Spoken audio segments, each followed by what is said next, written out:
2 Chronicles, chapter 26. Then all the people of Judah took Uzziah, who was 16 years old, and made him king in the room of his father Amaziah.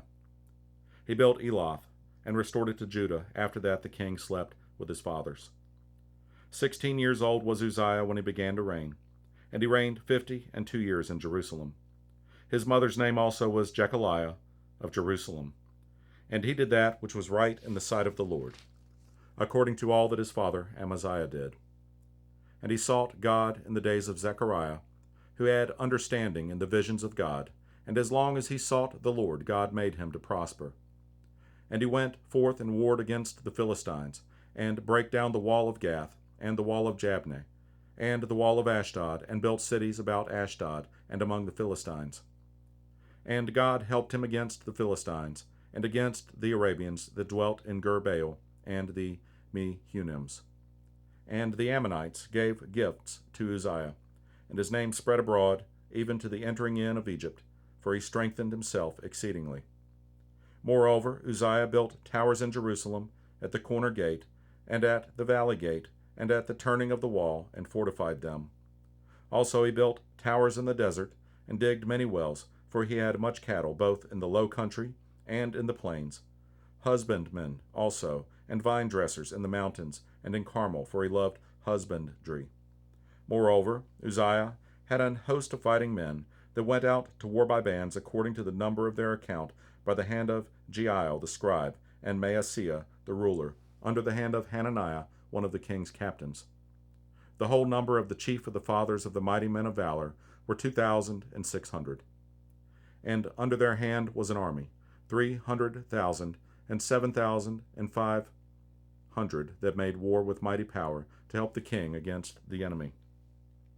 And Uzziah prepared for them throughout all the host shields, and spears, and helmets, and habergeons, and bows, and slings to cast stones.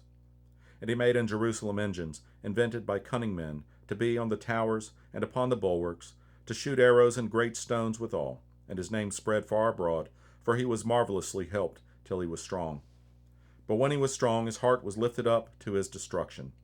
For he transgressed against the Lord his God, and went into the temple of the Lord to burn incense upon the altar of incense. And Azariah the priest went in after him, and with him 80 priests of the Lord that were valiant men. And they withstood Uzziah the king, and said unto him, It appertaineth not unto thee, Uzziah, to burn incense unto the Lord, but to the priests, the sons of Aaron, that are consecrated to burn incense. Go out of the sanctuary, for thou hast trespassed, neither shall it be for thine honor from the Lord God. Then Uzziah was wroth, and had a censer in his hand to burn incense. And while he was wroth with the priests, the leprosy even rose up in his forehead before the priests in the house of the Lord from beside the incense altar. And Azariah the chief priest, and all the priests, looked upon him, and behold, he was leprous in his forehead. And they thrust him out from thence, himself hasted also to go out, because the Lord had smitten him. And Uzziah the king was a leper unto the day of his death, and dwelt in a several house, being a leper, for he was cut off from the house of the Lord. And Jotham his son was over the king's house, judging the people of the land. Now the rest of the acts of Uzziah, first and last, did Isaiah the prophet, the son of Amoz, write. So Uzziah slept with his fathers, and they buried him with his fathers in the field of the burial which belonged to the kings, for they said, He is a leper, and Jotham his son reigned in his stead.